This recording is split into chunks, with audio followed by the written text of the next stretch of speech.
저는 장관님 이번 국감이 이재명 정부 첫 국감이라고 보는 분들도 계시겠지만 개인적으로는 윤석열 정부의 마지막 국감이라고 봅니다. 제가 지난 한 4년여간, 3년여간 특히 서울 양평고속도로 종점 변경 관련해서 계속 추적을 해왔는데 이 의혹의 시작을 보기 위해선 전략환경 영향평가를 좀 살펴봐야 됩니다. 아시겠지만 예타를 진행을 하고 그리고 타당성 조사를 진행을 하고 전략환경 영향평가를 해서 준공을 하는 거 아니겠습니까? 그렇죠? 그래서 저희가 이 평가준비서하고 초안을 좀 받아서 검토를 했는데 전에 저희가 받았던 자료하고 좀 다른 게 들어오면서 아주 이상한 점을 좀 발견을 했습니다. 되게 제가 말씀드린 대로 이게 제가 22년 11월 제출된 1차 년도 용역사 이산에서 제출한 성과품인 평가준비서입니다. 이게 근거가 돼서 나머지가 진행이 되고 이게 근간이 돼서 준공의 근간이 되겠죠. 그렇죠, 장관님? 네. 그런데 한번 PT 한번 넘겨주세요. 이 타당성 조사 발주 방침에는 전략 환경 영향 평가는 타당성 조사를 통한 대안 노선 결정 후에 발주한다 이렇게 되어 있습니다. 뭐 너무 당연한 얘기죠. 그렇게 해서 이게 주변의 공사나 운영에 이제 환경이 어떻게 영향을 미치느냐를 판단을 하고 노선이 확정되는 겁니다. 그래서 제가 이 22년 11월 제출된 1차 년도 성과품인 이 평가 준비서가 준공의 근간이 된다라고 말씀드리는 겁니다. 23년도 7월에 이 문제가 불거졌던 시점에 언론에서 이 전략환경 영향평가서에서도 종점이 강상면이다 이런 보도가 있어가지고 저도 사실은 이거를 찾다가 굉장히 좀 답답한 상황이었었는데 두 번째 페이지를 한번 넘겨주시겠어요?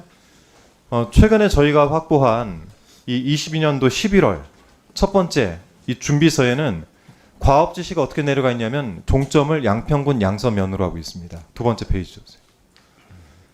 그리고 이 보고서에서 넘겨주세요. 이 보고서에서도 계획의 목적 및 계획에 양평군 양서면을 종점으로 한다라고 기재가 되어 있습니다. 그러면 앞으로 이 부분들 즉 타당성 조사 결과가 반영이 돼서 이 전략환경 영향평가가 만들어졌다고 한다면 이대로 종점은 변경되지 않은 상태에서 쭉 진행이 됐어야 되겠죠. 네. 그런데 그렇지가 않습니다. 제가 시간들 한번 말씀드려 볼 테니까 쭉 한번 따라와 보시면 좋을 것 같습니다.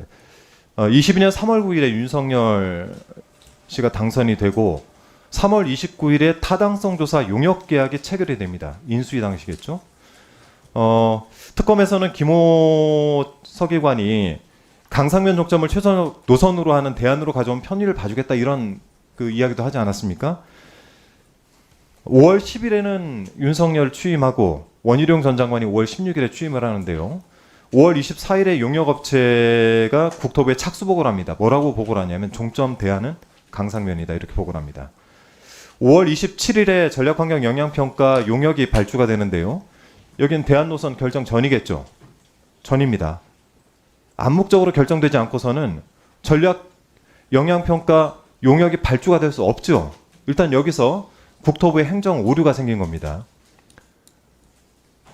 이산에서 용역사, 그러니까 전략환경 영향평가 용역사 이산에서 이 준비서를 제출하면서 양서면이라고 했던 건 예타 결과와 같은데 22년 12월 28일 이때 이산에서 전략환경 영향평가 준공개 1차를 제출을 해요.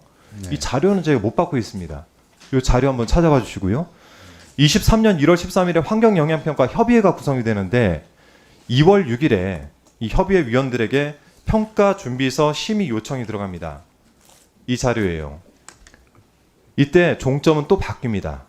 갑자기 대안 1은 강상면으로 바뀌고 대안 2는 양서면으로 바뀝니다.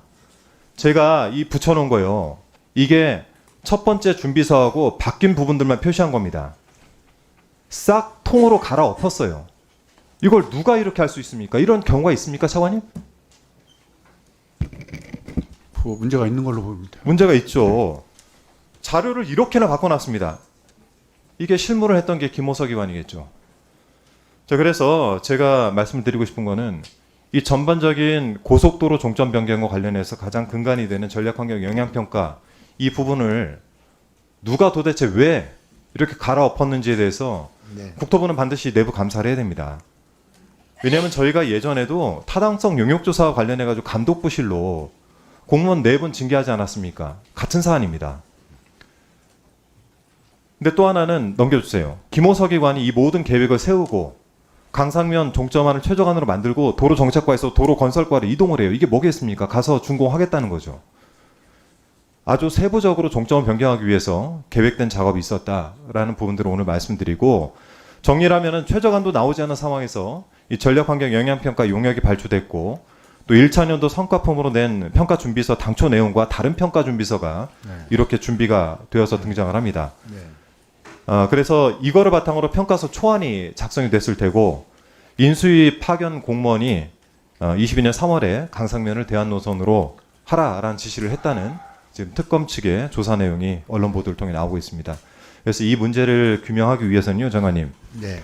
우선 전략환경 영향평가 1차년도분이 당초 계획에서 5개월에서 6개월 지연이 됐어요. 이거 2개를 꽤 맞추려니까 그렇게 지연이 됐겠죠. 한번 넘겨봐 주세요. 그래서 이 지연된 사유를 반드시 저희한테 보고해 주셔야 됩니다. 두 번째는 평가준비서 내용이 변경된 사유를 내부 감사해서 어떻게 앞으로 하실 건지에 대한 계획을 좀 보고해 주시고요. 아울러서 마지막 자료 요청을 하나 좀 드리겠습니다. 제가 볼 때는 이 평가준비서는 최소 2가지 이상의 버전이 있을 것 같습니다. 이게 갑작스럽게 나온 것과 똑같은 거죠. 바뀐 담당자가 갑작스럽게 있던 것 중에 하나를 보냈을 수도 있지만, 제가 볼 땐 2가지 이상의 버전이 있습니다. 오늘 보신 것처럼 국토부 내에서 조사를 하셔서 이 보유하고 있는 평가준비서 다 찾아내셔가지고 오늘 끝날 때까지 이 부분들 꼭 좀 다 제출해 주시기 바랍니다. 그래야 이 문제가 해결이 될 수 있습니다. 네. 해주시겠죠, 장관님? 예, 최대한 지금 찾아보도록 하겠습니다. 네, 이상입니다.